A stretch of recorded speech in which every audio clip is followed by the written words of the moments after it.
I was in the middle of a training video and I had to put it on pause because something came to me. It was another spiritual download. See, we have to remember that our clock is not the Creator's clock. And so when messages are sent to us, we could be in the middle of doing something and we just have to take a second to pay attention. And sometimes it's kind of hard. So thank goodness for videos that you can pause. With that being said, let me go ahead and share what I received. Sitting here thinking about people and situations and things, whether it's good or bad or whatever. Bottom line is that people just don't understand energy. They don't. If you are still stuck in the material world, you haven't made that spiritual journey, you're not on the spiritual journey, you're not seeking spiritual enlightenment, you're just trying to fake it to make it, all those other euphemisms they have out there in the world that really don't do anything for you. You're not going to understand energy. So because of that, you're going to be more prone to do the same thing over and over again. You're going to encounter the same situations over and over again. It might be in a different form, but it's the same thing. You might encounter the same type of heartache and pain and stress and burden over and over and over again. And as I continue on this journey, I'm learning that. And I thought about a time when I was in the homeless shelter and there was a young lady that was there. And needless to say, she had a very, very promiscuous attitude. And she always seemed to be getting in some kind of trouble with the organization we were associated with. She was either always had to be suspended from activities or, stuck on campus because the area that we lived in, it was considered a campus because there was multiple buildings that everybody was involved in. And depending on the nature of someone's situation, they could be under some sort of house arrest by the courts, but they have to stay in the area. And she was always violating her that in regards to that, and it was always had something to do with having sex with a guy or being involved or flirting with a guy. And there's a backstory to that, of course, but she would never seem to get it. And when she felt it was her time to move on to the next phase of independent living, she didn't get why she couldn't do it. She was seeing other people who came in the program after her come and leave and come and leave and come and leave. And she started to suffer from that so-called peer pressure because, first of all, this is a woman who was already like 30 years old and she still had the mindset of a teenager. And remember when you were teenagers and the other kids were doing things like going on first date and driving cars and you were the only one that wasn't doing it and you started to feel that peer pressure? Well, she still had that mindset as far as, people coming in and out of the shelter. Now, I'd already left after a while, and as I mentioned before, I would go back periodically and I would check in or I would volunteer or cook breakfast or whatever it is, because I wanted to give back in some way, form, or fashion, but I was not on the payroll. Okay, let me make that very clear. And this young lady would talk to me. She was a friendly girl. She was very nice, very attractive, very intelligent.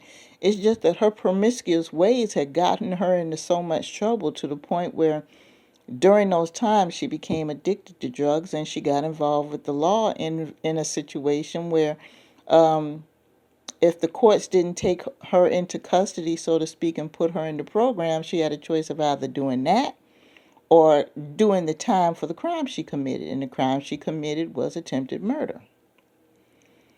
So she had a choice. And basically being in there, a lot of these facilities usually offer 90-day, 120-day, 180-day programs. It depends on the structure of the organization. And this particular one was 90 days. So what they would do is when you see your caseworker, because the minute you get in there, they're going to do what's called an intake, which is basically getting a background on you, introducing you into the program. And what they do is tailor a plan for you as to what courses you need to take, what kind of assistance you need to get you signed up for that, what type of legal help you may need, set you up with medical, Medicaid and food stamps and things like that to get you by because, you're homeless, you don't know what's going on. They're trying to get you back on track. And each person's program is different. But the overall idea is that after 90 days, they revisit all that and determine whether or not you should go on to the next phase. And the next phase would be independent living, by way of, subsidized or reduced housing provided by the organization. And that would usually involve getting a job or some sort of income prior to that time. And a lot of people, before the 90 days, and I was one of them, I was able to get a part-time job, but I knew that part-time job would not be able to pay for full price for an apartment in that area, or anything like that. So I wound up moving to the subsidized housing. Basically, they had adult rooming houses that you could live in, and the only thing that you would share is the common area. Fortunately, the one that I lived in, it used to be an old B&B, so each room had its own bathroom, which was great for me. So I didn't have to worry about sharing a bathroom. And that was kind of like a way for you to navigate back into living independently. It also gives you a chance to establish yourself at a job. And if you're only working part-time, you have a chance to level up during that time. You have a chance to apply for different positions where eventually you have enough income where you can go live on your own. It's kind of like a transition, like a phase. They call it phase 2. So this particular young lady, when she approached her 90-day mark, and they reevaluated, because she continued to get in trouble all the time, she couldn't go. And I remember one Saturday going over there and talking to her, and she had a close friend of hers, and the friend of hers was able to move on. So that was the first nail in the coffin for her.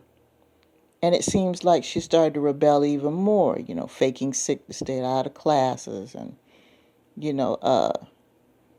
just violating, just lashing out because she couldn't go with her. Not understanding there was a protocol that you have to follow in order to move on. She was feeling trapped and didn't know what to do, and instead of just complying and following the rules to get out of the predicament that she was in, because remember, she was there ordered by the court, so it's not like she could just get up and go. She was finally trapped. For the first time in her life, she was forced to follow the rules and didn't want to follow them. So one day she sat down and she was just feeling a certain type of way, and like I said, she was overall a pretty calm person, but she was not calm this day. And she came in and she looked around and she didn't say anything to anybody. And the ladies were like, well, she's in a real raw mood today. I don't know what's going on. So naturally they thought that maybe she was getting high somewhere. She wasn't high. She was upset. So I asked the young lady after everybody was gone, I said, is everything? I said, you're not yourself today. What's going on? I don't understand it, Deanna. I really don't understand it. I've been here for over 90 days now and they haven't let me go. I said, go where? To the next phase. I said, well, they already told you got to have a source of income coming in and you're not working right now. I said, you don't have a position. I said, I don't know what the phase that you're in as far as trying to apply for work or anything like that. I said, but you don't have a source of income right now. And I said, you have to have a source of income because when you go over to phase housing, you're still responsible for paying bills every single month. It's just at a reduced rate because you don't meet the income threshold for a regular apartment around here. I said, they're not going to let you go. Well, they let so-and-so go, they let so-and-so go, they let so-and-so. I said, they have income. So, well, I don't understand it. I've been here, and when I asked about it, when I questioned, and they told me I needed to sit with myself. What do you mean sit with myself? I don't understand what that means.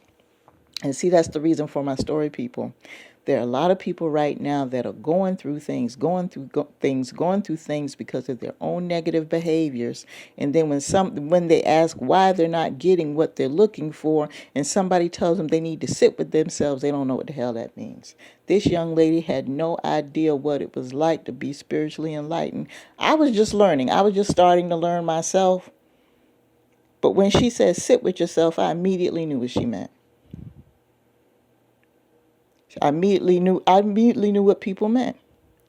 She was still operating in that old energy, still operating with those same behaviors. And it's to the point where she doesn't even realize how those behaviors affect the outcome of what's going on in her life. So, yeah, they told her she needed to sit with herself because she hasn't addressed the bullshit.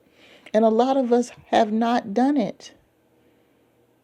Some of us have to sit with ourselves. Get rid of the distractions. Get rid of the foolishness. Sit down, sit still, and just sit with ourselves. And once you start to do that, it's going to hurt in the beginning. Because you're going to realize how your behaviors have caused a whole lot of damage in your own life. The way you interacted with people, the things that you have done, it's going to hurt like hell. But the more you do it, the less painful it's going to be. And then after a while, you're going to look forward to having that breathing time. You're going to look forward to sitting by yourself. Trust me. But that's the problem. You can't address your issues. You can't address your behaviors because you haven't sat with yourself. So I don't know what happened after I left New England the last time I heard. She had decided to join another program, and I guess another program that would kind of suit her taste. It was more of an outpatient situation. So she kept clean for a while, and I guess she had to go through the courts to kind of get some kind of approval. I don't know what happened. I don't know if something went down when she couldn't be in the program anymore. I wasn't sure. There's a lot of gossip out there, but I don't prescribe to that. So the last thing I heard is that she had gone on to another program, but a lot of people hadn't kept up with it and haven't seen her anymore. I hope she's doing well, and I hope she's clean, and I hope she's okay. But until we address the behaviors, people, and sit with ourselves, history's prone to repeat itself. So with that being said, I'm going to let you guys go. Peace to y'all.